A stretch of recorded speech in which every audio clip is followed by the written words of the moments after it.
So, is it a threat? Is it a deal? Whose side is he really on? What on earth am I talking about? Well, this weekend, the New York Times reported that the Trump family sent Donald Trump's son-in-law, Jared Kushner, to a private room in Manhattan, borrowed from a mutual friend, to sit down with Hakeem Jeffries, the man who would become Speaker of the House if the midterms go the way that every poll says that they're going to go. And seemingly, the current Speaker of the House found out about this meeting from Peter Doocy. Look, we're just a few weeks to the midterms, give or take. Democrats are up around 6 points on the generic ballot.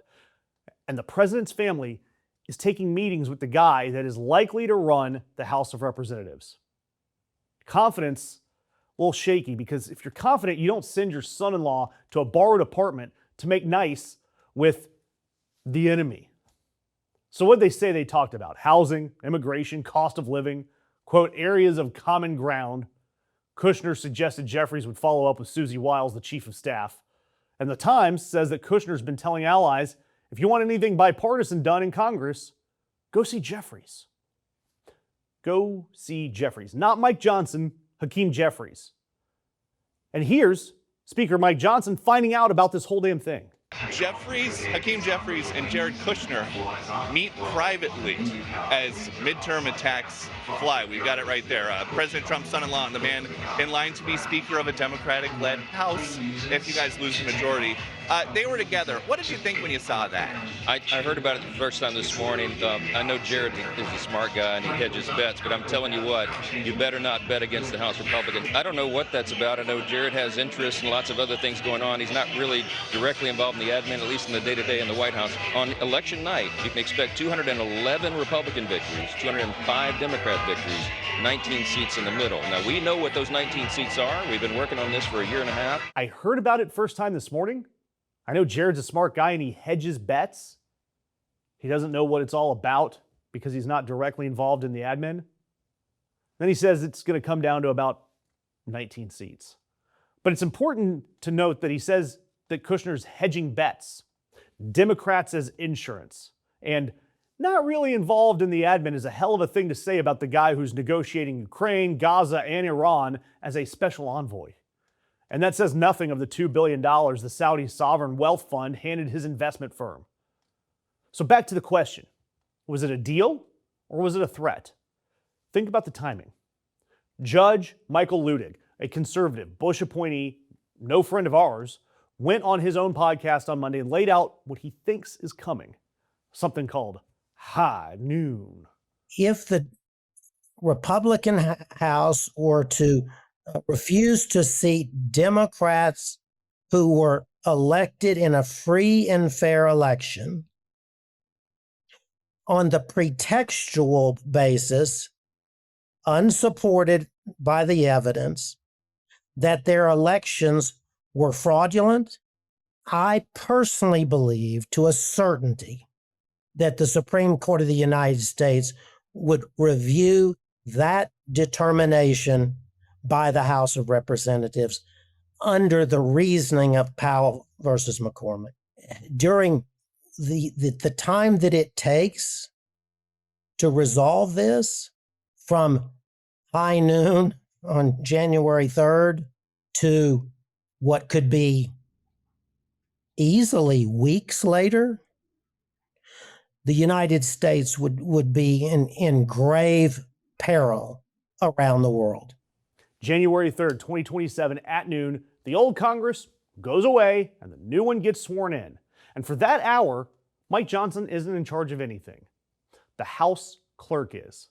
The clerk reads the roll of who got certified, and those people are now the House of Representatives. Luttig says that, quote, there are already discussions around the country that Mike Johnson would fire the existing clerk and replace that clerk with a loyalist. Then a couple of red states with election conspiracists in the certifying chair just don't certify the Democrats that won. So a clerk leaves them off the roll, and now 19 seats becomes a very different math problem. And we've already seen Johnson trying his little schemes running a dress rehearsal because he sat on swearing in a Democrat for 50 days last year. And keep in mind that Donald Trump, he's laid this out before. He said in February to Dan Bongino, Republicans need to control the midterms to win the midterms. Something that Luttig called breathtaking. I've got to ask you guys, do you trust Hakeem Jeffries to hold the line on January 3rd? Because if Johnson fires the clerk, what's Hakeem Jeffries going to do? A strongly worded statement? A press conference? A deal struck in the back room? Who would you rather have on our side leading than Hakeem Jeffries? Now, when you think about all of that, now put that meeting he had with Kushner inside this framing. You have a family terrified of subpoenas, terrified of a third impeachment, terrified of what a Democratic House does with the Qatari jet, the ballroom money, the $2 billion Saudi dollars, the crypto, the Epstein files. And so they send the son-in-law to the man who would be Speaker. They didn't talk housing. They sent Jared Kushner to find out one thing. If we don't seat Democrats on January 3rd, what are you going to do about it? And here's my honest take, my opinion, and a lot of you guys already know this. I don't trust Hakeem Jeffries. He's weak. Every crisis, the answer from the top House Democrat has been a strongly worded statement, a promise to keep fighting.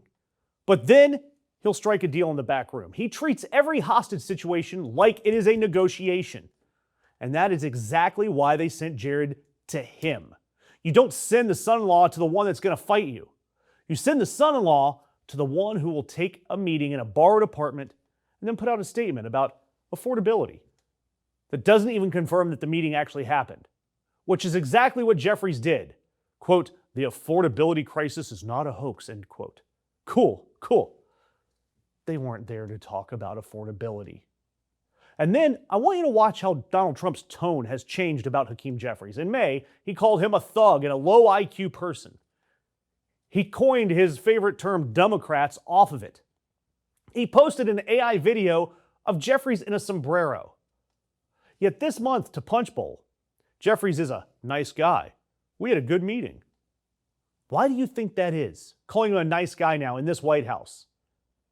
A nice guy is anybody who's about to have your phone records, or anybody you've already decided that you can have them roll over. The family is not negotiating with the likely next speaker. They're checking whether the likely next speaker will fight them or make a deal with them. And based on the statement he put out, they got their answer from Hakeem Jeffries. And I've got to tell you, independent media like us, we survive on your interactions, your likes, your comments, your shares. So take a second and leave one of those for us. And do the same for any of the outlets out there that are still calling a secret meeting. And frankly, if you can go a step further, that membership button, it's right down there. We don't have some Saudi sovereign wealth fund. All we have is you.